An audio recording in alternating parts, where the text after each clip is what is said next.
Mazola, e fez 2 gols na final do Campeonato Paulista, no Parque São Jorge, de virada contra ele.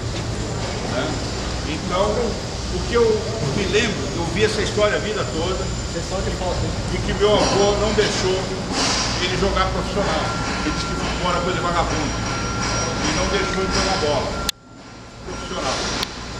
Senão, eu vi ele jogar na várzea a vida toda. Eu ia com ele, assistia jogando, daí ele me levava para casa. Teve um dia que ele me esqueceu no campo. Deixou eu lá, ele chegou em casa, minha mãe, cadê ele? Ah, ficou lá no campo. Chegou lá, eu estava no parquinho brincando, mas ele me esqueceu lá. E eu me lembrei o seguinte, quando eu vi que ele marcou isso aqui, obrigado, Cris, pelo convite. Eu me lembrei que eu nunca vi o meu tio numa camisa do Palmeiras. Então, ó, eu comprei uma pra ele. Oba!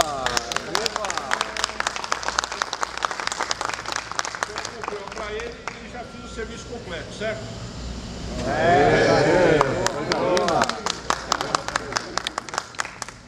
Então, eu sempre respeito muito quem usa essa camisa e não precisa comprar. Né? E ele não precisava comprar, porque era jogador, né? Não guardou uma da época. Então, infelizmente vai ser uma nova. Né? Então, essa é a boa.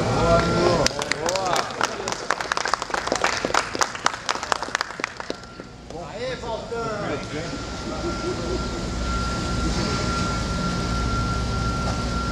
Aí, apresentação oficial aqui no Palmeiras. Aí, ó. Aê, boa! O melhor que o Max é tranquilo hoje. Mais organizado do que eu tô. Muito obrigado. Eu me sinto bastante, mas bastante emocionado, porque é a última vez que eu me sinto. Boa! Aê!